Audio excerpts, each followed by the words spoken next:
Même si les pleureuses ne vous veulent pas de mal, leur présence est une marque de douleur éternelle, et ceux qui entendent leurs pleurs emportent avec eux une partie de cette tristesse.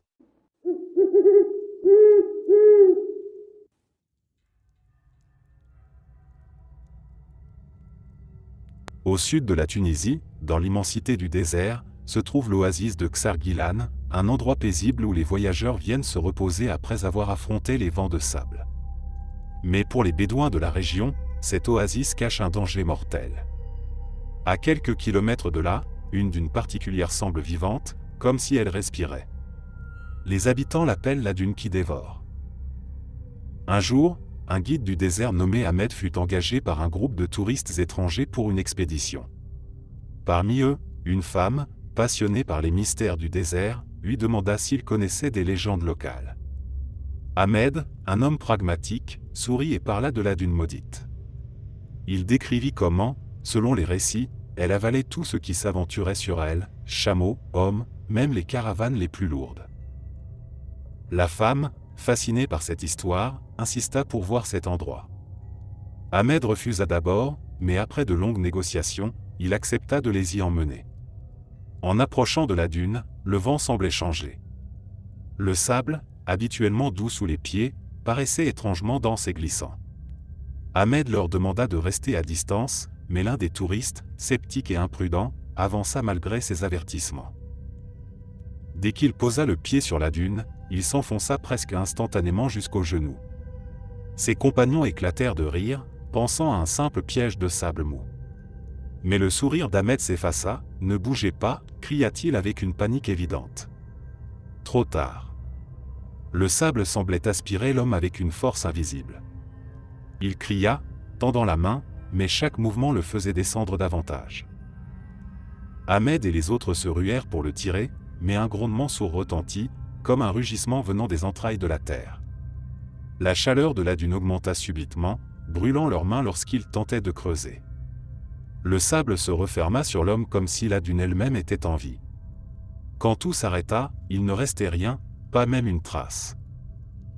Terrifiés, les survivants fuirent l'endroit, le silence pesant sur leur retour à l'oasis. Ce n'est qu'à la nuit tombée qu'Ahmed parla à nouveau. « Ce n'est pas une légende » murmura-t-il.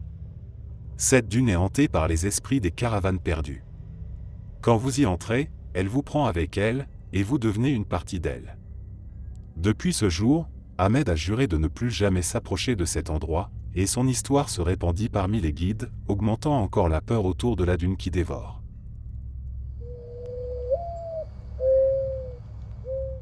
Dans le dédale de la Médina de Tunis, où les ruelles étroites serpentent entre les maisons blanchies à la chaux, une porte attire les regards.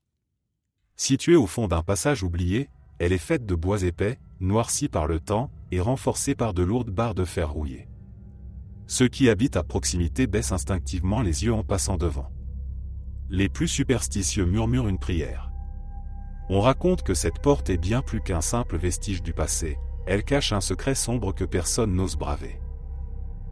Les légendes qui entourent cette porte sont nombreuses. Les anciens parlent d'un riche marchand ottoman qui, il y a plusieurs siècles, aurait commis une terrible trahison. Désespéré de fuir la vengeance de ses ennemis, il aurait cherché refuge dans la sorcellerie.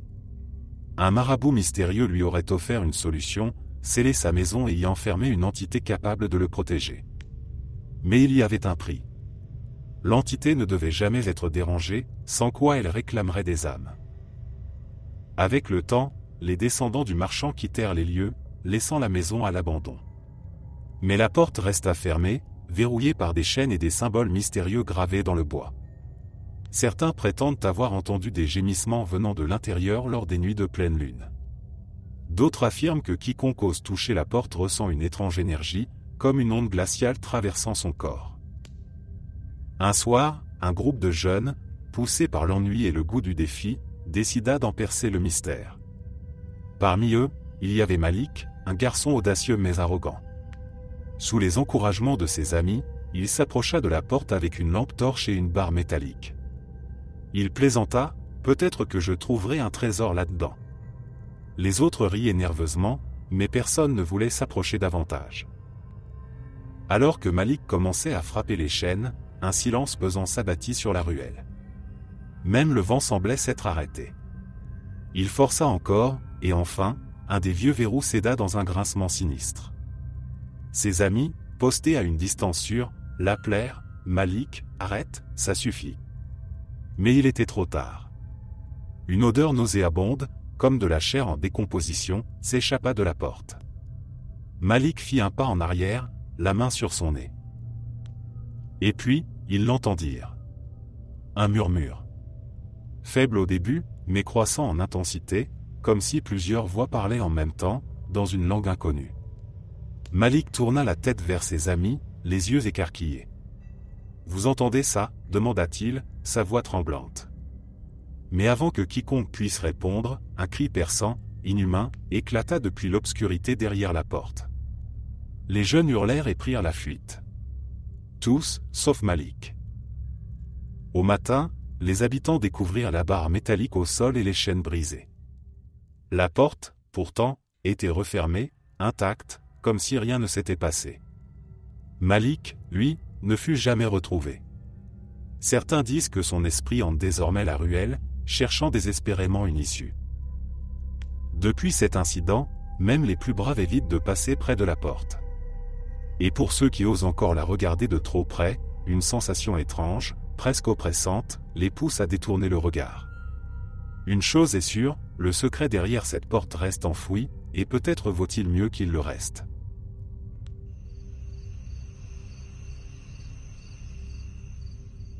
Tozeur, ville d'oasis et de lumière, a toujours été un lieu de légende. Parmi elles, celle de la femme bleue reste la plus mystérieuse. Apparue pour la première fois dans les récits anciens, elle est décrite comme une silhouette élégante, drapée dans une robe d'un bleu éclatant, qui erre dans les ruelles désertes après minuit. Mais son apparition n'est jamais anodine, elle est souvent associée à un avertissement, une quête ou une disparition. Pharès, un jeune poète de la région, n'avait jamais cru à ces récits qu'il jugeait enfantins.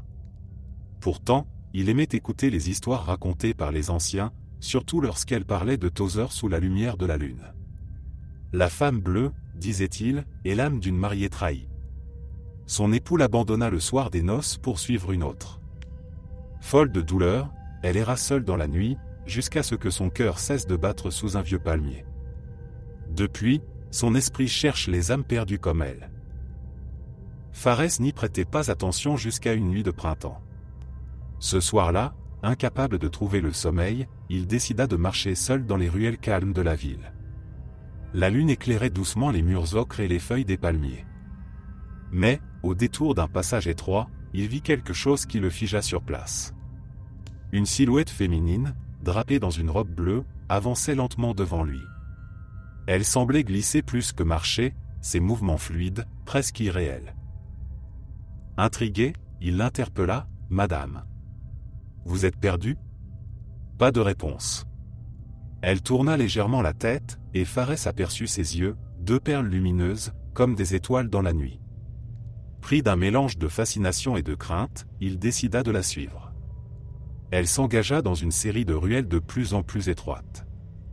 À chaque coin, elle semblait disparaître avant de réapparaître plus loin, toujours à la même distance. Au bout d'un moment, Pharès se retrouva dans une partie de la ville qu'il ne reconnaissait pas. Les maisons semblaient plus anciennes, délabrées. Les ruelles, autrefois baignées de la lumière lunaire, étaient maintenant plongées dans une obscurité étrange. Il tenta de se rappeler le chemin qu'il avait pris, mais il semblait s'être perdu. La silhouette s'arrêta soudainement devant une porte en bois, ornée de motifs qu'il n'avait jamais vus auparavant. Elle leva une main délicate et pointa la porte, avant de murmurer « Entre, si tu cherches des réponses ». Malgré la peur qui montait en lui, Pharès sentit une force irrésistible le pousser à obéir. Il ouvrit la porte, qui grinça lentement, et entra dans une pièce sombre. À l'intérieur, une faible lumière émanait d'un bassin en pierre au centre de la pièce. L'eau, bien qu'immobile, semblait vibrer sous son regard. « Qui es-tu ? Que me veux-tu ? demanda-t-il, sa voix résonnant dans le silence. Mais au lieu d'une réponse, il entendit un chuchotement. « Pourquoi cherches-tu ce qui est perdu ?» Cette phrase le troubla profondément. Pendant des années, il avait vécu dans la douleur d'un amour non partagé, écrivant des poèmes pour une femme qui ne lui prêtait aucune attention. Était-ce cela qu'elle voulait dire? Sa tête tourbillonnait de pensées. Lorsqu'il releva les yeux, la femme bleue était là, à côté du bassin. Son visage était voilé, mais il pouvait sentir son regard perçant. « Laisse partir ce qui ne reviendra pas, ou tu deviendras comme moi, une ombre prisonnière du passé. » La lumière dans la pièce s'intensifia soudainement, aveuglant Fares. Lorsqu'il rouvrit les yeux, il était seul, dans une ruelle qu'il connaissait bien. La porte en bois avait disparu, remplacée par un mur simple et solide. Pendant des jours, il resta obsédé par ce qu'il avait vu, mais il sentait qu'un poids s'était levé de son cœur. Il reprit l'écriture, mais cette fois, ses poèmes n'étaient plus empreints de tristesse. C'était comme si la femme bleue l'avait libéré d'un fardeau invisible. Depuis cette nuit, il n'a plus jamais cherché à la revoir. Mais la légende, elle, persiste. Les habitants de Tozeur disent que la femme bleue apparaît toujours à ceux qui portent un chagrin trop lourd. Certains trouvent la paix après l'avoir croisée, tandis que d'autres, plus faibles, se perdent à jamais dans ses pas.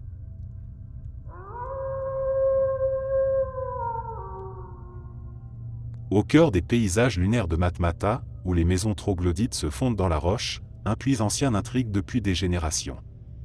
Les habitants l'appellent le puits sans fond, une ouverture béante creusée dans le sol aride, entourée de légendes terrifiantes.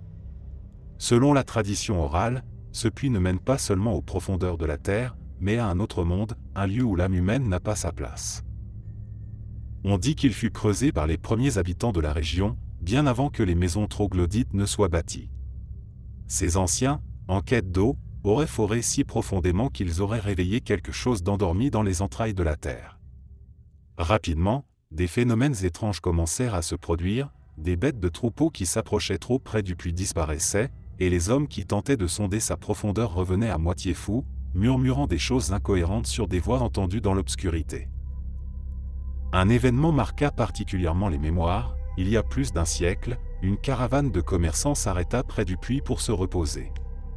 La nuit tombait, l'un des jeunes marchands, attiré par la curiosité, décida de descendre avec une corde pour explorer l'intérieur. Ses compagnons l'entendirent crier presque immédiatement. Mais ce n'était pas un cri d'effroi, c'était un cri de jubilation, comme s'il avait découvert un trésor caché. Quand ils essayèrent de le tirer vers la surface, la corde se tendit brutalement, puis se rompit sans explication. Au matin, il n'y avait plus de traces de l'homme. Pire encore, les membres restants de la caravane affirmèrent avoir vu des ombres mouvantes autour du puits pendant la nuit, des silhouettes humaines qui semblaient les observer. Depuis cet incident, plus personne ne tenta de s'aventurer dans le puits. Au fil des décennies, l'accès au puits fut interdit par les villageois, mais cela n'empêcha pas les curieux de s'en approcher. Un géologue allemand, fasciné par les récits, tenta d'y envoyer un capteur sonar moderne dans les années 1970. L'appareil fut descendu sur des centaines de mètres, mais aucune donnée cohérente ne remonta. Puis, sans explication, la corde se sectionna net, comme si une force invisible l'avait coupée. L'homme, ébranlé, quitta Matmata précipitamment, refusant de parler de ses conclusions. Aujourd'hui, le puits est abandonné, entouré de roches et de buissons épineux, presque dissimulés par le temps. Pourtant, les habitants du village évitent encore cet endroit, murmurant qu'il est habité. La nuit, ceux qui passent à proximité jurent entendre des sons étouffés venant des profondeurs, des pleurs, des murmures, ou même des échos d'un chant mélancolique. Le puits sans fond reste un mystère, un point de rencontre entre la réalité et le surnaturel.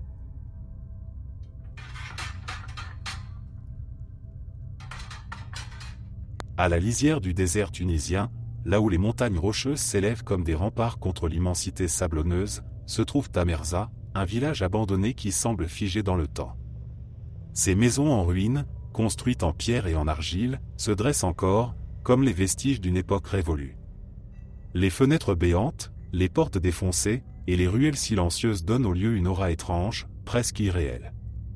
Pourtant, ce n'est pas seulement le passage des années et des inondations qui ont vidé le village, des récits troublants racontent que Tamersa est habité par des présences invisibles, des esprits liés à son passé tragique. Au début du XXe siècle, Tamersa était un village prospère. Ses habitants vivaient de l'agriculture, de l'élevage et de l'exploitation des sources d'eau qui irriguaient les terres environnantes. Les festivités traditionnelles y étaient nombreuses, les habitants se rassemblaient sur la grande place pour chanter, danser et partager des repas sous les étoiles. Mais cette prospérité fut brisée lorsqu'une sécheresse dévastatrice frappa la région. Les sources qui avaient nourri le village pendant des générations s'asséchèrent, et les champs se transformèrent en terres arides. La population commença à s'étioler, les familles quittant peu à peu leurs maisons pour chercher fortune ailleurs. Ceux qui restèrent furent confrontés à des événements inexplicables. Les premières manifestations furent subtiles, des objets déplacés sans raison, des bruits de pas résonnant dans les ruelles désertes, des murmures qui semblaient s'élever des maisons abandonnées. Puis les phénomènes devinrent plus inquiétants. Une nuit, un berger qui traversait le village affirma avoir vu des silhouettes humaines déambuler dans les ruelles. Pensant qu'il s'agissait d'un groupe d'étrangers, il s'approcha, mais les formes disparurent subitement, comme avalées par l'ombre des bâtisses. Un autre incident marquant se produisit quelques années plus tard. Un groupe de nomades, cherchant refuge pour la nuit, s'installa dans une des anciennes maisons du village. Selon leurs témoignages, tout semblait calme jusqu'à minuit. C'est alors qu'ils entendirent des chuchotements dans une langue qu'aucun d'eux ne comprenait. Les voix semblaient venir de l'intérieur des murs. Terrifiés, ils quittèrent précipitamment Tamerza avant l'aube, jurant de ne jamais y remettre les pieds.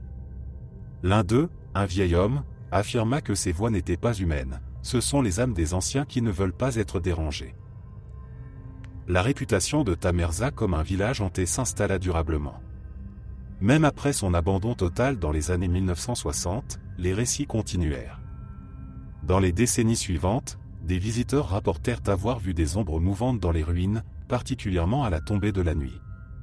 Un photographe français, attiré par la beauté étrange des lieux, décida de passer une nuit sur place pour immortaliser ce qu'il décrivait comme un théâtre du silence.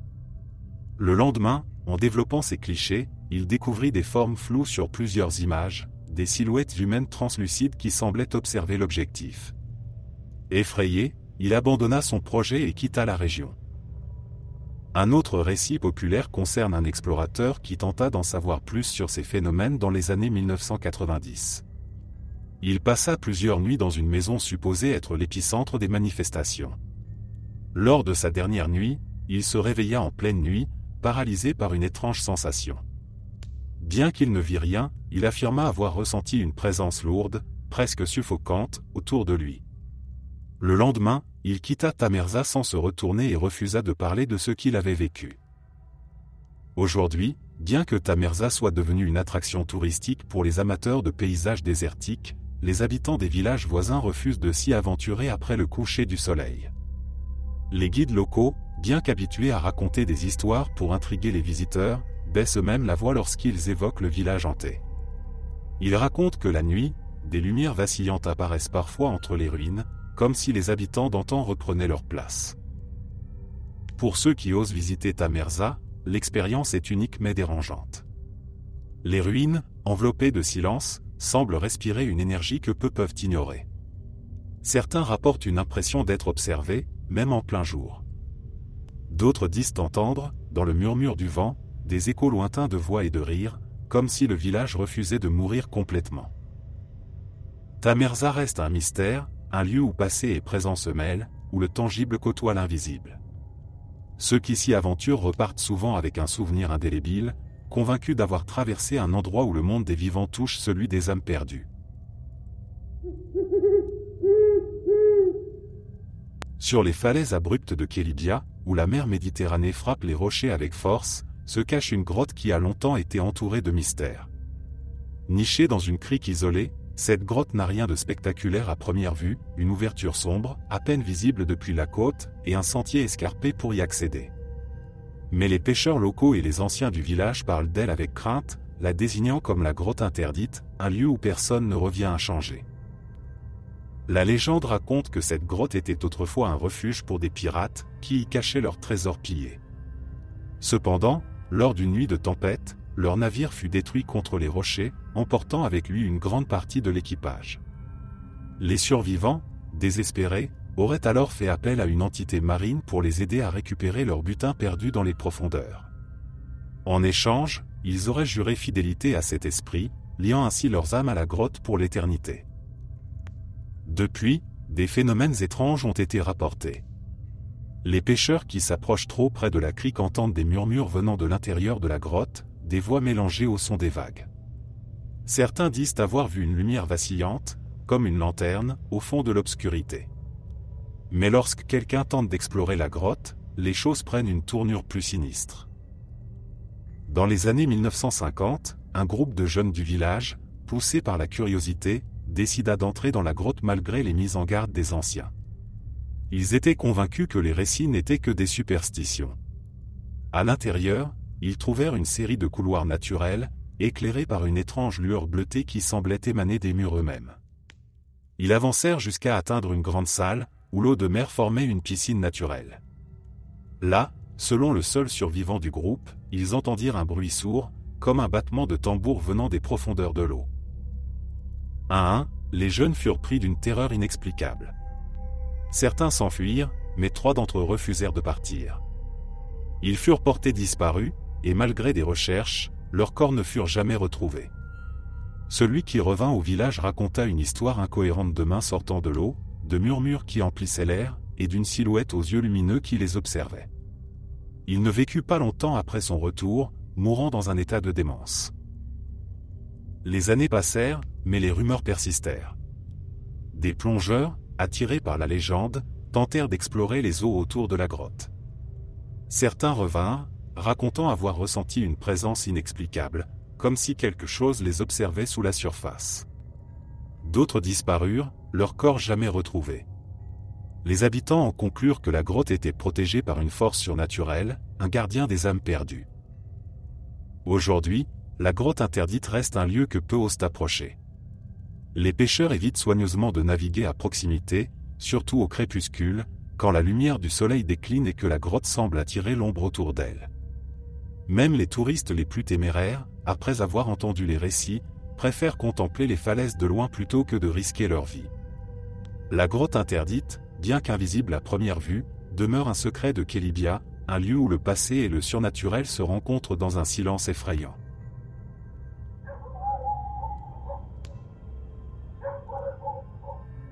À 12, surnommée la porte du désert, les dunes infinies s'étendent à perte de vue, créant un paysage à la fois majestueux et impitoyable. Pour les nomades de la région, le désert est vivant. Il respire, il parle, et parfois, il réclame un prix. Parmi les nombreuses histoires associées à cet endroit, celle du souffle du désert est la plus effrayante. Les anciens disent qu'il ne s'agit pas d'un simple vent, mais d'une force invisible qui erre dans le désert, attirant les voyageurs égarés vers leur perte.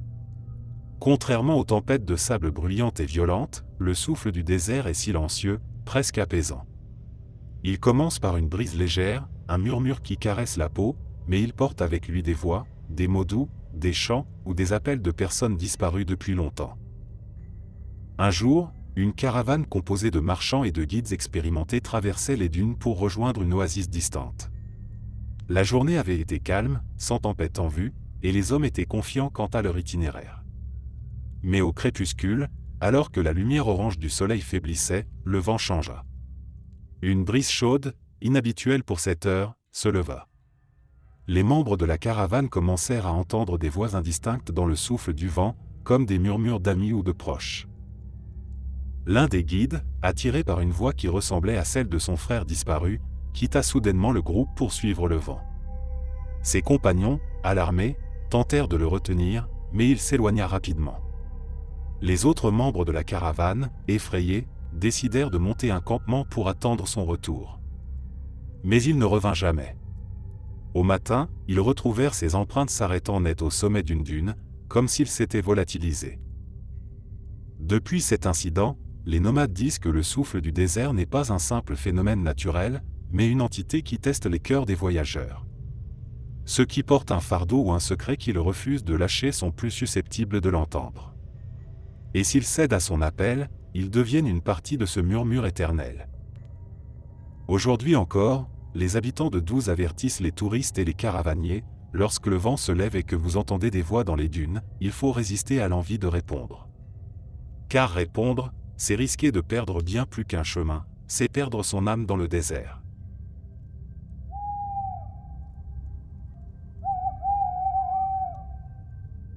Le port de Bizerte, connu pour sa beauté pittoresque et ses eaux calmes, cache une histoire que peu de marins osent évoquer. Au large, lorsque le brouillard descend sur la mer Méditerranée, certains disent apercevoir un bateau spectral, flottant silencieusement au-dessus des vagues.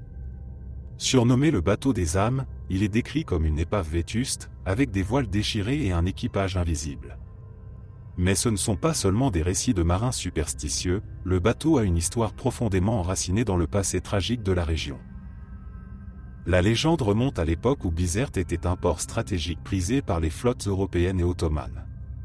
Une nuit, au milieu du XVIIe siècle, un navire marchand espagnol tenta de traverser les eaux tumultueuses de la région, chargé de richesses volées et d'hommes réduits en esclavage. Pris dans une violente tempête, le bateau s'échoua sur un récif au large de la côte.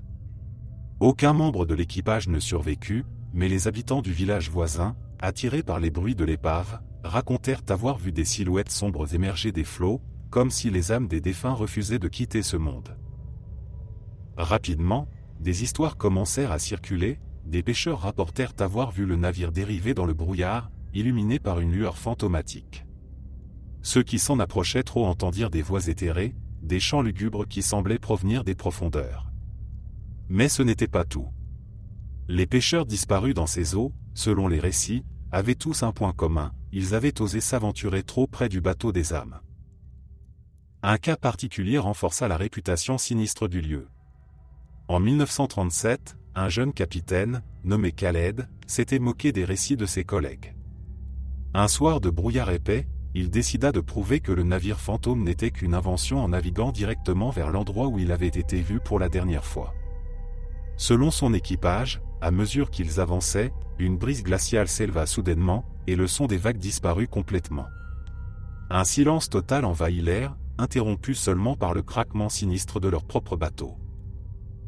Lorsqu'ils aperçurent enfin le navire, il n'était pas comme ils l'avaient imaginé.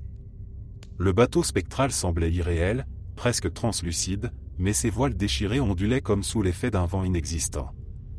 Certains hommes rapportèrent avoir vu des ombres bouger sur le pont, bien qu'aucune figure humaine ne soit visible. Terrifiés, ils supplièrent Khaled de faire demi-tour, mais il insista pour s'approcher. Il lança un grappin vers le bateau, mais à peine le grappin toucha-t-il la coque que celle-ci se désintégra en un nuage de brume noire. L'équipage affirma plus tard avoir entendu un cri perçant, suivi de murmures, comme si des centaines de voix parlaient en même temps. Khaled ne reparla jamais de cette nuit, mais il ne remonta plus jamais à bord d'un bateau. Il quitta Bizerte pour vivre loin de la mer, laissant derrière lui une réputation ternie et des témoins traumatisés. Depuis, la légende du bateau des âmes s'est amplifiée. Les pêcheurs, par superstition ou par prudence, évitent soigneusement les eaux où il aurait été vu. De nos jours, le brouillard sur la Méditerranée près de Bizerte inspire toujours un certain malaise.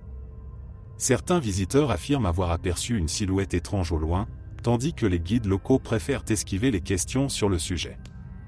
Le bateau des âmes demeure une énigme, un symbole de l'insaisissable frontière entre les vivants et les morts.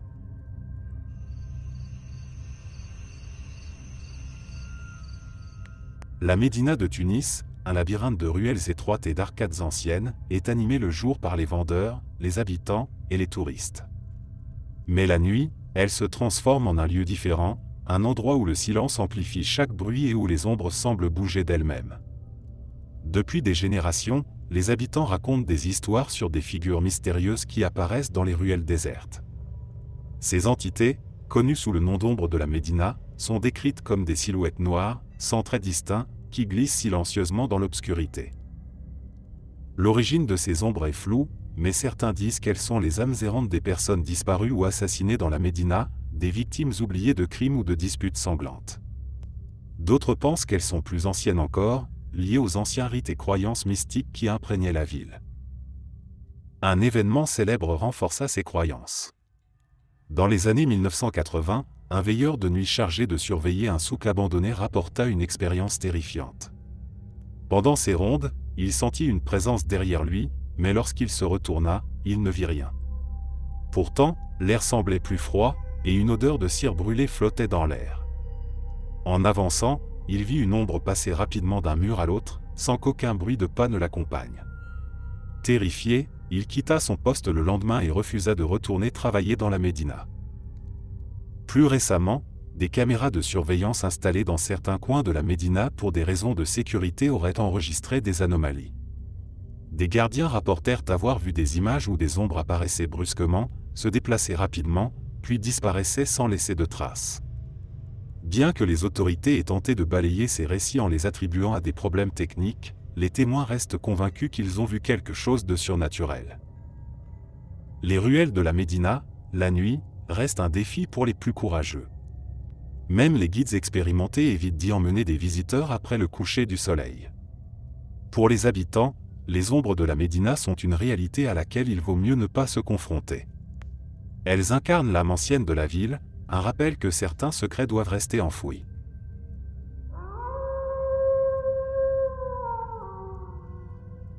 Nichée dans les montagnes verdoyantes du nord-ouest de la Tunisie, la forêt d'Aïn Draham est connue pour sa beauté naturelle et son air frais. Mais derrière les paysages paisibles et les arbres majestueux se cache une réputation plus sombre, un lieu où les règles de la réalité semblent parfois se briser. La légende raconte que la forêt est habitée par des esprits anciens, des djinns qui y résideraient depuis bien avant l'arrivée des premiers humains. Ces entités protégeraient le lieu contre quiconque tenterait de le profaner, mais elles auraient aussi une habitude inquiétante, elles joueraient avec les esprits des voyageurs, les égarant volontairement dans un labyrinthe d'arbres et de brouillards. Un récit particulièrement marquant date des années 1970, lorsqu'un groupe de randonneurs décida d'explorer la forêt. Ces jeunes gens, tous originaires de Tunis, étaient habitués aux randonnées en montagne et ne se méfiaient pas des avertissements des habitants. Avant leur départ, une vieille femme du village leur dit « Ne quittez jamais les sentiers, et si le vent se lève, retournez immédiatement au village. » Les randonneurs sourirent poliment mais ignorèrent ces conseils. Ils s'aventurèrent dans la forêt en suivant un sentier bien tracé, mais à mesure qu'ils progressaient, une étrange brume s'éleva. Elle semblait surgir de nulle part, enveloppant les arbres et rendant la visibilité presque nulle. Les randonneurs commencèrent à se sentir désorientés, le chemin qui semblait si clair quelques instants plus tôt avait disparu. La forêt, normalement pleine de bruit d'oiseaux et d'insectes, était maintenant étrangement silencieuse. Le vent se mit à souffler, mais pas un vent normal, il portait avec lui des murmures. Les jeunes gens, d'abord incrédules, commencèrent à paniquer lorsqu'ils réalisèrent que les voix semblaient les appeler par leur prénom. L'un des membres du groupe, Amin, proposa de revenir sur leurs pas, mais chaque tentative de retrouver le chemin initial échoua. La brume semblait se déplacer avec eux, comme si elle avait une volonté propre. Après plusieurs heures, le groupe tomba sur une clairière où se dressait un arbre colossal, bien plus grand que les autres. À sa base, ils trouvèrent des objets inhabituels, un miroir ancien, un collier en argent et une chaussure de femme. Terrifiés, ils comprirent qu'ils n'étaient pas les premiers à être attirés ici. Amin, fasciné par le miroir, s'en approcha et tendit la main pour le ramasser. Mais dès qu'il toucha l'objet, un cri perçant déchira l'air. Le vent se mit à hurler, et la brume devint si dense qu'ils ne pouvaient plus voir leurs propres mains. Ils coururent dans la direction opposée, tentant désespérément de fuir la clairière. Lorsqu'ils émergèrent enfin de la forêt, il faisait nuit noire. Pourtant, lorsqu'ils vérifièrent leur montre, ils découvrirent qu'ils étaient entrés dans la forêt le matin même. Ils y avaient passé près de 12 heures, bien qu'ils aient eu l'impression d'y être restés à peine quelques heures. Amin conserva le miroir, malgré les avertissements des autres. Quelques jours plus tard, il commença à souffrir d'insomnie. Il affirmait entendre des voix la nuit et voir des ombres bouger dans sa chambre. 2 semaines après leur retour, Amin disparut sans laisser de traces. Le miroir, lui, fut retrouvé posé sur une pierre près de l'entrée de la forêt. Depuis cet incident, les habitants d'Aïn Draham conseillent aux visiteurs de ne pas s'aventurer trop loin dans la forêt, surtout lorsque la brume commence à tomber. Ils disent que la forêt choisit ses victimes, attirant les curieux avec des illusions et des murmures. Certains croient que les objets trouvés dans la clairière appartiennent aux âmes piégées dans la forêt, condamnées à y errer pour l'éternité.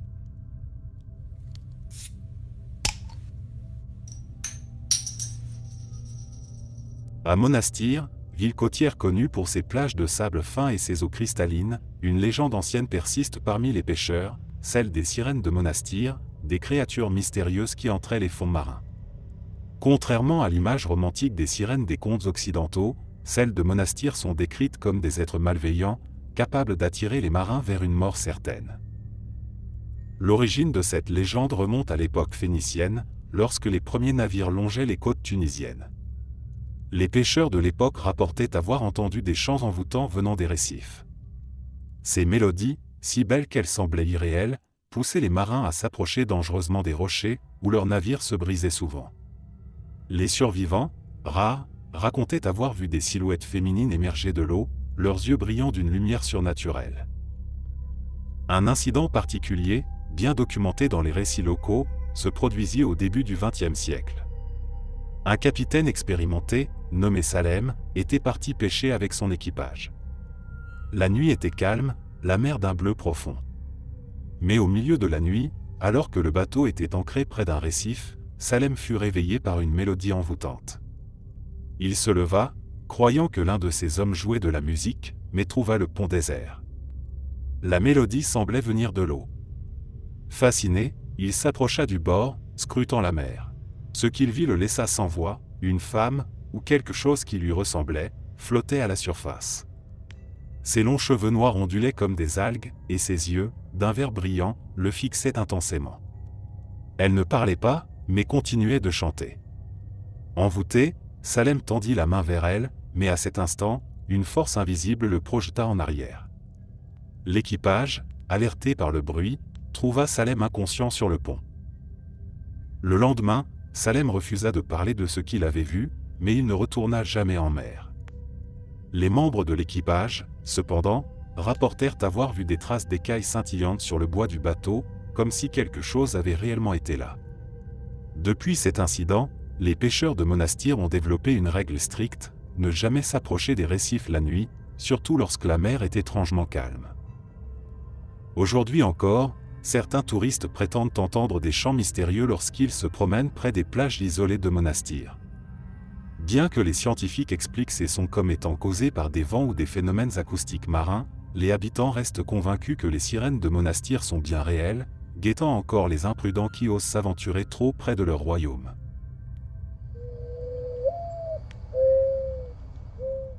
Gabet, ville côtière située entre mer et désert, est traversée par une route particulière qui relie plusieurs villages isolés. Bien qu'elle paraisse ordinaire de jour, cette route devient le théâtre d'événements troublants à la nuit tombée. Les habitants locaux l'appellent la route maudite, un surnom qu'elle porte depuis plusieurs décennies. Selon les récits, des accidents inexpliqués, des apparitions étranges et des phénomènes paranormaux y auraient lieu régulièrement, faisant de ce tronçon l'un des plus redoutés de la région. L'histoire la plus connue remonte aux années 1970, lorsqu'un chauffeur de camion nommé Rachet traversait la route en pleine nuit pour livrer des marchandises. C'était une nuit sans lune, et le désert environnant semblait plus sombre et silencieux que d'habitude. Alors qu'il roulait à vive allure pour atteindre sa destination, il aperçut une silhouette au milieu de la route. Pensant qu'il s'agissait d'un voyageur en panne ou d'un habitant local, il ralentit et clignota des phares, mais la silhouette ne bougea pas. Lorsqu'il arriva à quelques mètres, il réalisa que ce qu'il voyait n'était pas normal. La silhouette était trop grande, presque disproportionnée, et semblait enveloppée dans une sorte de voile noir. Rachet freina brusquement, mais lorsqu'il sortit du camion pour vérifier, il n'y avait personne. Intrigué, il inspecta les alentours, mais la route était déserte, et le silence pesant ne faisait qu'amplifier son malaise. Reprenant le volant, il continua sa route, mais quelque chose n'allait pas. Le camion, pourtant en bon état, commença à trembler, et les lumières de son tableau de bord clignotèrent sans raison apparente. C'est alors qu'il aperçut à nouveau la silhouette, cette fois debout sur le bas-côté. Mais cette fois, elle semblait lui faire signe de s'arrêter. Paniqué, Rachet accéléra, espérant distancer ce qu'il ne pouvait expliquer. Cependant, la silhouette réapparut encore et encore, à des distances impossibles à parcourir pour un être humain. Finalement, à bout de nerfs, il arrêta son camion et s'enferma à l'intérieur. Toute la nuit, il entendit des bruits étranges, des coups contre la carrosserie, des grattements sur les vitres, et même ce qui ressemblait à des rires étouffés. Au lever du jour, tout avait disparu. Mais lorsque Rachet sortit du camion, il découvrit des empreintes de mains humaines imprimées dans la poussière sur les vitres, des mains beaucoup plus grandes que celles d'un homme normal. Depuis cet incident, Rached refusa de prendre cette route la nuit et prévint tous ses collègues de ne jamais y voyager seuls. Les récits similaires ne manquent pas, des automobilistes signalant des véhicules fantômes apparaissant soudainement dans leur rétroviseur, des passagers invisibles qui semblent s'asseoir à côté du conducteur, ou encore des cris de femmes résonnant dans le désert sans que personne ne soit visible. Les enquêteurs sceptiques attribuent ces phénomènes à la fatigue des conducteurs ou aux effets d'hallucination causés par la solitude du désert. Pourtant, les habitants des villages environnants sont convaincus que cette route est hantée par les âmes des voyageurs morts dans des circonstances tragiques. Aujourd'hui, la route maudite reste un passage obligé pour de nombreux habitants et camionneurs, mais peu osent l'emprunter après la tombée de la nuit. Les anciens disent que pour voyager en toute sécurité, il faut garder un talisman de protection ou réciter des prières en continu. Quoi qu'il en soit, ceux qui ont eu des expériences sur cette route ne l'oublient jamais.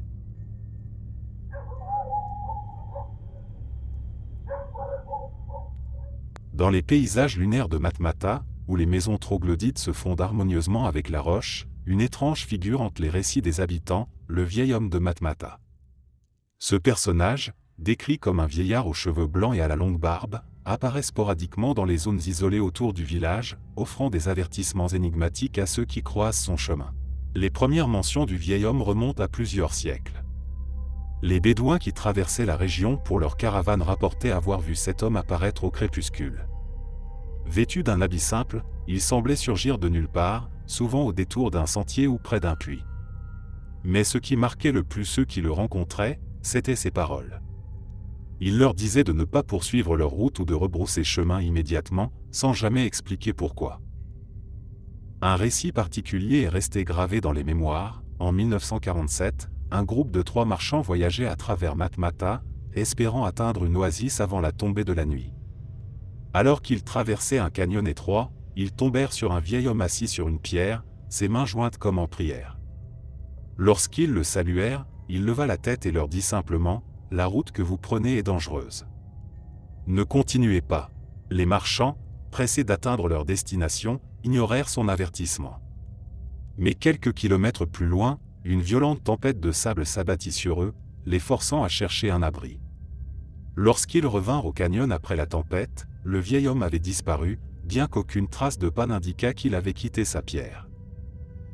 Des années plus tard, un archéologue français travaillant dans la région rapporta une expérience similaire. Alors qu'il explorait seul les collines environnantes, il rencontra un vieillard qui lui conseilla de ne pas entrer dans une grotte qu'il avait repérée. Intrigué, l'archéologue ignora l'avertissement et pénétra dans la grotte. À l'intérieur, il trouva des ossements humains et des peintures rupestres étranges. Mais en sortant, il perdit connaissance. Lorsqu'il se réveilla, il était étendu à l'extérieur de la grotte, incapable de se rappeler comment il en était sorti. Le vieil homme de Matmata est aujourd'hui perçu par les habitants comme un gardien de la région, une entité mystérieuse qui protège ceux qui sont prêts à écouter ses conseils. Mais il reste un mystère, est-il un simple ermite, une âme errante, ou une manifestation surnaturelle? Quoi qu'il en soit, son apparition continue d'intriguer et d'effrayer ceux qui traversent Matmata, rappelant que certaines routes ne doivent pas être empruntées sans prudence.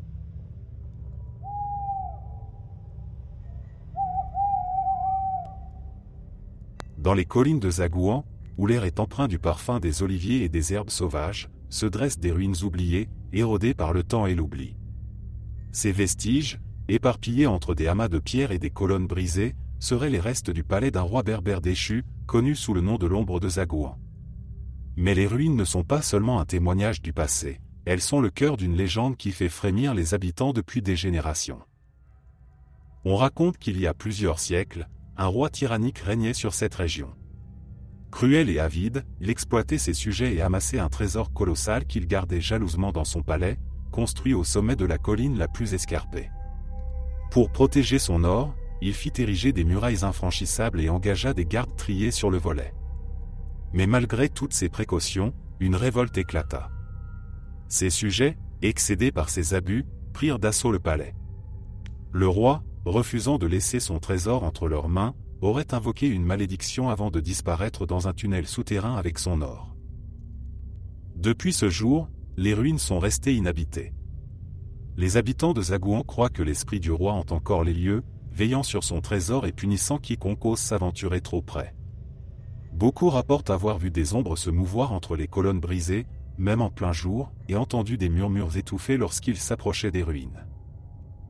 Un jour, au début du XXe siècle, un riche marchand, avide de découvrir ce trésor légendaire, décida de monter une expédition pour explorer les tunnels sous les ruines. Il engagea des ouvriers locaux pour creuser, leur promettant une part des richesses. Pendant plusieurs jours, ils travaillèrent sous le regard nerveux des villageois, qui murmuraient des prières pour les protéger. Finalement, ils atteignirent une chambre souterraine. Là, ils trouvèrent des coffres en bois, mais avant qu'ils ne puissent les ouvrir, un rugissement retentit. Selon les ouvriers présents, le sol trembla, et un vent glacial emplit la pièce, bien qu'ils fussent sous terre. Pris de panique, ils s'enfuirent, laissant le marchand seul. Lorsqu'ils revinrent avec des renforts, le marchand était introuvable. La chambre souterraine semblait intacte, mais les coffres avaient disparu. Depuis ce jour, personne n'a osé s'aventurer à nouveau dans les tunnels. Les ruines furent laissées à l'abandon, et la légende du roi déchu s'enracina davantage dans la culture locale. De nos jours, les ruines attirent parfois des curieux et des amateurs de paranormal, mais les habitants avertissent toujours les visiteurs, ne restez pas après le coucher du soleil. Le roi veille toujours. Certains affirment que, la nuit, une lumière vacillante peut être vue au sommet de la colline, comme une lanterne portée par une main invisible. Les rares explorateurs qui osent braver les ruines parlent de sensations étranges, des bruits de pas derrière eux, des courants d'air froid surgissant de nulle part, ou encore une impression constante d'être observé. Les ruines du roi déchu restent un lieu à la fois fascinant et terrifiant, une frontière entre l'histoire et le mystère. Elles rappellent que certaines histoires, même enfouies dans le passé, continuent de murmurer leur présence à travers les pierres et les ombres.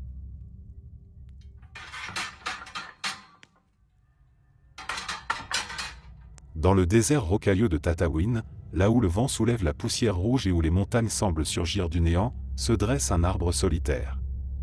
Cet arbre, tortueux et déformé par les siècles, est connu sous le nom de l'arbre des vœux. Bien qu'il n'ait rien d'exceptionnel en apparence, il est considéré comme un lieu sacré, un lien entre le monde des vivants et celui des esprits. La légende raconte que cet arbre fut planté il y a des centaines d'années par un sage ermite, qui vivait en harmonie avec les éléments. Avant de mourir, il aurait béni l'arbre, disant qu'il exaucerait les vœux de ceux qui venaient déposer une offrande sincère. Mais l'histoire a une autre facette, si quelqu'un faisait un vœu sans pureté d'intention, ou tentait de nuire à l'arbre, une malédiction s'abattrait sur lui. Les villageois locaux racontent qu'à certaines nuits de pleine lune, l'arbre semble s'illuminer d'une lueur argentée, comme si la bénédiction du sage résonnait encore. Les femmes en quête d'enfants, les hommes cherchant la prospérité, ou les jeunes amoureux espérant sceller leur union viennent parfois déposer des offrandes, des rubans colorés, des objets personnels, ou des pierres gravées. Mais ils le font toujours avec respect, car ceux qui transgressent les règles en subissent les conséquences. Un incident célèbre, raconté dans tout Tataouine, concerne un étranger venu explorer la région. Ce dernier, sceptique des traditions locales, se moqua ouvertement des villageois et décida d'abattre une branche de l'arbre pour prouver que ce n'était qu'un arbre comme les autres. Cependant, dès qu'il porta sa hache sur l'écorce, une tempête soudaine s'éleva. Le vent, inhabituellement violent pour la région, souffla toute la nuit, et au matin, l'homme fut retrouvé errant dans le désert, délirant et incapable de se souvenir de ce qui s'était passé. Depuis cet événement, même les visiteurs étrangers sont avertis, l'arbre des vœux est un lieu de respect, un symbole de l'équilibre entre le visible et l'invisible. Ceux qui y viennent avec des intentions sincères repartent souvent avec une impression de sérénité, comme si l'arbre avait répondu à leurs prières. Aujourd'hui, l'arbre des vœux reste un lieu de pèlerinage discret pour les habitants et les rares voyageurs qui osent traverser les vastes étendues désertiques de Tataouine. Ses branches, ornées de rubans et d'offrandes, semblent porter les espoirs de générations entières, un témoignage vivant de la foi et des mystères qui traversent le désert.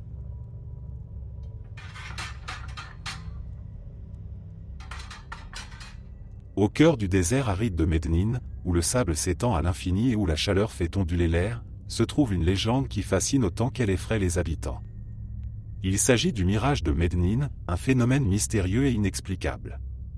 Contrairement aux mirages ordinaires causés par la réverbération du soleil sur le sable brûlant, celui-ci est décrit comme un palais somptueux, apparaissant au loin avec des tours scintillantes et des jardins luxuriants. Mais ceux qui tentent de l'approcher disparaissent, laissant derrière eux un mystère irrésolu. Les récits de ce mirage remontent à plusieurs siècles. Les nomades, qui traversaient les dunes pour rejoindre leur caravane, rapportaient avoir vu cette vision au coucher du soleil. Certains pensaient qu'il s'agissait d'un refuge, un lieu béni où l'on pourrait trouver de l'eau et de l'ombre. Mais lorsqu'ils s'en approchaient, le palais semblait s'éloigner, glissant toujours un peu plus loin, jusqu'à ce qu'il se perde dans le désert. Un jour, une caravane marchande, guidée par un homme nommé Aymen, vit le mirage au loin. Après plusieurs jours d'un voyage difficile, l'image du palais, avec ses fontaines jaillissantes et ses ombres accueillantes, était irrésistible. Bien que certains membres de la caravane soient réticents, craignant les avertissements des anciens, Aymen insista pour s'en approcher, convaincu que c'était un don des dieux. À mesure qu'ils avançaient, le mirage devenait plus détaillé. Ils pouvaient voir des fenêtres ouvertes, laissant entrevoir des intérieurs somptueux, et entendre, ou du moins croire entendre, des sons, des rires, des musiques lointaines. Mais lorsqu'ils arrivèrent enfin à l'endroit où le palais semblait se trouver, il n'y avait rien. Seulement du sable, à perte de vue. La caravane, désorientée, tenta de retrouver son chemin, mais ils s'étaient trop éloignés de leur itinéraire initial. Ils furent pris dans une tempête de sable la nuit suivante. Des jours plus tard, seuls 2 survivants furent retrouvés par une autre caravane, errant à moitié morts dans le désert. Lorsqu'on les interrogea, ils racontèrent que le palais avait réapparu pendant la tempête, brillant comme un phare. Mais au lieu de les sauver, il semblait les attirer dans une direction inconnue. Ils parlaient d'ombres mouvantes autour d'eux, de voix murmurant des mots qu'ils ne comprenaient pas. Depuis cet événement, les habitants de Mednine évitent de voyager seuls dans cette région du désert. Les anciens disent que le mirage de Mednine n'est pas un simple phénomène naturel, mais un piège tendu par des esprits anciens ou des djinns cherchant à tromper les imprudents. Certains pensent que le palais est une illusion créée pour protéger un trésor caché ou un lieu sacré. D'autres croient qu'il s'agit d'un portail vers un autre monde, un lieu où les âmes perdues se rassemblent. Aujourd'hui, les guides locaux avertissent les touristes et les aventuriers de ne jamais suivre un mirage, aussi réaliste ou tentant qu'il puisse paraître. Pourtant, la légende persiste, et chaque année, de nouveaux récits émergent, des voyageurs rapportent avoir vu le palais, brillant dans l'horizon flou du désert, avant qu'il ne disparaisse comme un souffle dans le vent.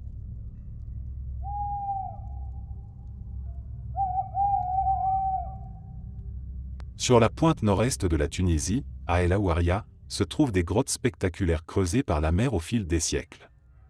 Ces formations rocheuses, bien connues des pêcheurs et des locaux, sont entourées d'une légende étrange. Elles seraient les grottes chantantes, un lieu où le vent et les vagues produisent des sons qui ressemblent à des chants humains. Mais ces sons, bien que fascinants, ne seraient pas purement naturels. Les habitants racontent que ces chants proviendraient des âmes des marins naufragés qui auraient péri dans ces eaux traîtresses. Selon la légende, il y a plusieurs siècles, un bateau de pirates chargé de butin aurait été pris dans une tempête violente. Incapables de manœuvrer, ils furent précipités contre les rochers tranchants, et leur navire s'écrasa dans les grottes. Aucun d'eux ne survécut, mais leur or, dit-on, est toujours caché dans les cavités les plus profondes. Depuis, les grottes seraient hantées par les âmes des pirates, condamnés à errer dans l'obscurité pour l'éternité. Ce qui rend les grottes chantantes particulièrement troublantes, ce sont les témoignages concordants de pêcheurs et de visiteurs. Pendant les nuits calmes, lorsque le vent souffle doucement, les sons qui émanent des grottes ne ressemblent pas à des bruits ordinaires de la mer. Certains affirment entendre des mélodies tristes, comme des chants funèbres, tandis que d'autres disent percevoir des cris de détresse, comme si des hommes luttaient encore contre les flots. Un incident marquant eut lieu dans les années 1980, lorsqu'un plongeur expérimenté, fasciné par la légende, décida d'explorer les cavités sous-marines des grottes. Il partit seul, convaincu qu'il trouverait des preuves des trésors enfouis. Mais lorsqu'il ne refit pas surface, une équipe de secours fut envoyée pour le chercher. Ils retrouvèrent son corps flottant près de l'entrée d'une des cavités, mais ce qui les choqua le plus fut l'expression figée sur son visage. Il semblait terrifié, ses yeux grands ouverts comme s'il avait vu quelque chose d'indicible. Depuis cet événement, les habitants évitent de s'approcher des grottes après le coucher du soleil. Les guides locaux, bien qu'enthousiastes pour raconter l'histoire aux touristes, conseillent de ne jamais y pénétrer sans une bonne raison. Les grottes chantantes d'El Hawaria restent un lieu aussi fascinant qu'inquiétant, où la frontière entre le naturel et le surnaturel semble floue.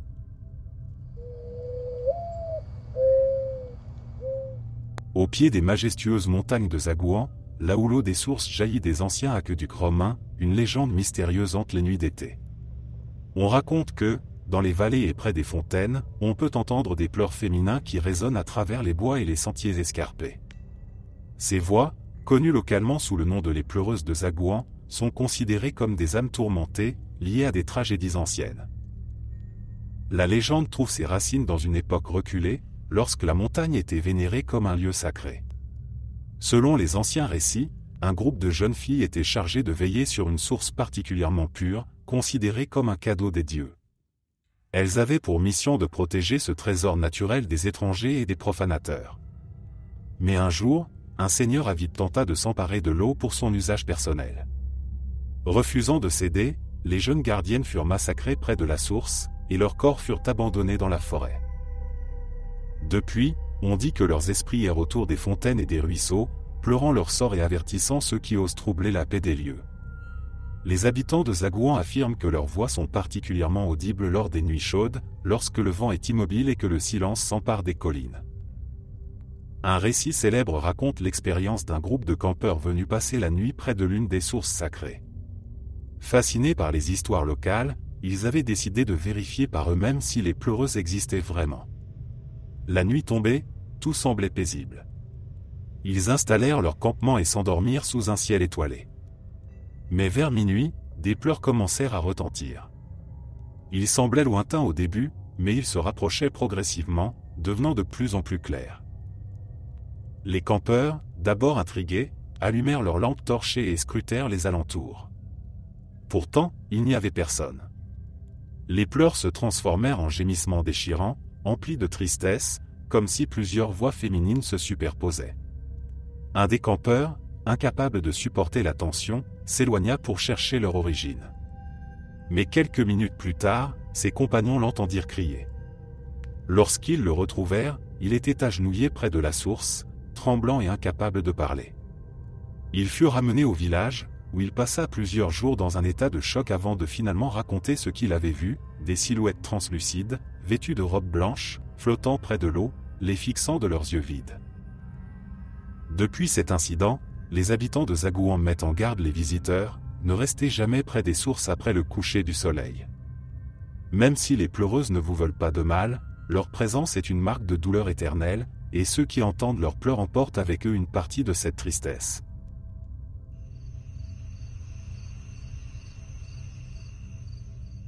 Le Chott El Djerid, avec ses vastes étendues salines et ses paysages désolés, est un endroit qui semble appartenir à un autre monde. Sous la lumière du soleil, la surface brillante des salines ressemble à un miroir infini, jouant avec les perceptions des voyageurs. Mais ce n'est pas seulement la beauté surnaturelle de cet endroit qui intrigue, c'est aussi une légende qui résonne à travers les générations. On parle des chants de l'oasis, des voix mystérieuses qui s'élèveraient des profondeurs du désert, attirant les âmes imprudentes vers une destination inconnue. Cette légende trouve son origine dans un récit tragique, vieux de plusieurs siècles. Autrefois, au cœur de ce désert hostile, une oasis prospérait. Alimentée par une source cachée et entourée de palmiers majestueux, l'oasis était un refuge pour les caravanes et les nomades, un lieu de vie et de répit dans un environnement implacable. Les habitants de l'oasis, bien que modestes, vivaient en harmonie avec leur environnement. Mais leur isolement les rendait vulnérables. Un jour, un étranger arriva, vêtu de riches vêtements, prétendant être un marchand. Il fut accueilli avec générosité par les villageois, qui lui offrirent de l'eau, de la nourriture et un abri. Mais cet homme n'était pas un simple voyageur. Il était à la recherche d'un trésor, une source légendaire censée posséder des propriétés magiques, capable de guérir toute maladie et d'apporter la prospérité à quiconque la possédait. Persuadé que l'oasis abritait cette source, il gagna la confiance des villageois avant de trahir leur hospitalité. Pendant la nuit, il empoisonna le puits principal de l'oasis pour forcer les habitants à révéler l'emplacement de la source cachée. Mais les villageois, terrifiés par ces actes, refusèrent de parler. Enragé, l'étranger détruisit les palmiers et fit sceller l'accès à la source en provoquant un éboulement. Il quitta l'oasis en laissant derrière lui une terre stérile et des habitants condamnés à mourir de soif. La légende raconte que, dans leurs derniers instants, les villageois chantèrent un hymne à leur terre, une prière désespérée pour que leur âme reste liée à l'oasis. Depuis ce jour, on dit que leur voix résonne encore à travers le désert, particulièrement les nuits où le vent souffle doucement sur les dunes. Les récits des chants de l'oasis varient, mais tous convergent sur un point: ces voix, bien que mélodieuses, ne sont pas innocentes. Ceux qui les entendent disent qu'elles semblent promettre de l'eau, de la fraîcheur, ou même des réponses à des questions profondes. Mais suivre ces chants, c'est risquer de se perdre à jamais dans les étendues infinies du Chott el-Djerid. Un incident célèbre, souvent raconté par les guides locaux, remonte à la fin du XIXe siècle. Une caravane de marchands traversait le désert lorsqu'un étrange phénomène se produisit. Au milieu de la nuit, alors que tout était calme, des voix douces commencèrent à s'élever. Elles semblaient provenir de nulle part, harmonieuses et captivantes. Les membres de la caravane, bien que fatigués et désorientés, étaient fascinés par ces chants. L'un des hommes, croyant qu'il s'agissait d'un groupe de voyageurs ou d'un village proche, s'éloigna pour enquêter. Malgré les appels de ses compagnons, il s'enfonça dans les salines, guidé par les voix. Au matin, il ne revint pas. Les recherches pour le retrouver furent vaines, et aucun signe de lui ne fut découvert, à l'exception de ses empreintes, qui s'arrêtaient brusquement au milieu d'un champ de sel. Depuis cet événement, les caravaniers évitent de voyager près de l'oasis la nuit, convaincus que les champs ne sont rien d'autre qu'un piège tendu par les âmes des anciens habitants. Plus récemment, en 2013, un groupe de touristes passionnés par le paranormal décida d'explorer le Chott el-Djerid de nuit, espérant enregistrer les fameux chants. Ils installèrent leur campement près d'un ancien point d'eau asséché. Aux premières heures du matin, le vent commença à souffler, apportant avec lui des sons étranges. Sur leurs enregistrements, on peut entendre des voix semblant chanter en harmonie, bien que personne ne soit visible dans les environs. L'expérience, bien que fascinante, les laissa profondément troublés. Plusieurs membres du groupe rapportèrent avoir ressenti une sensation d'oppression, comme si une présence invisible les observait. Aujourd'hui encore, les chants de l'oasis continuent de hanter l'imagination des voyageurs et des habitants. Certains y voient un rappel des tragédies humaines liées à l'avidité et à la trahison. D'autres pensent qu'il s'agit simplement d'un phénomène acoustique naturel, amplifié par les vastes étendues du désert. Mais pour ceux qui les entendent, les chants ne sont pas qu'une curiosité, ils sont une invitation mystérieuse, à la fois captivante et terrifiante, à plonger dans les profondeurs du Chott el-Djerid et de ses secrets insondables.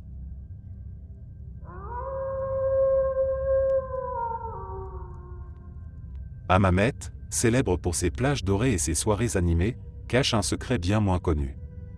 À l'écart des hôtels luxueux et des rues éclairées, dans une crique isolée bordée de rochers, une silhouette mystérieuse apparaît parfois sous la lumière de la lune, une femme dansant seule, vêtue d'une tenue traditionnelle scintillante. Cette figure, surnommée la danseuse spectrale de Hammamet, intrigue et effraie à la fois les pêcheurs et les rares promeneurs nocturnes. La légende raconte qu'il y a des décennies, une jeune femme, passionnée de danse, était promise à un homme qu'elle n'aimait pas. Lors de la veille de ses noces, elle s'enfuit de chez elle et se rendit dans cette crique, un endroit qu'elle considérait comme son refuge. Sous la lumière des étoiles, elle dansa pour la dernière fois, laissant ses émotions se libérer dans ses mouvements. Mais au matin, elle fut retrouvée sans vie, emportée par les vagues ou, selon certains, par son propre chagrin.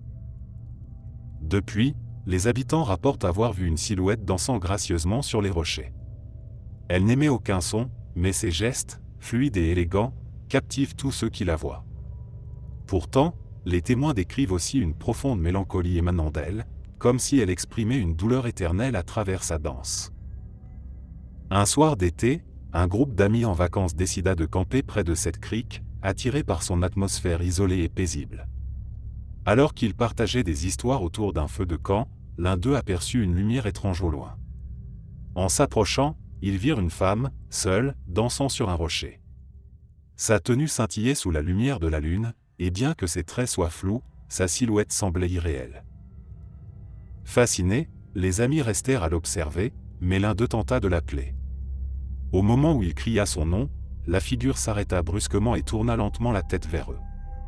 Tous décrivirent la même sensation, un froid glacial les enveloppa, et un sentiment d'immense tristesse les submergea. La danseuse disparut alors soudainement, comme si elle s'était évaporée dans l'air. Les amis quittèrent précipitamment la crique et jurèrent de ne jamais y retourner.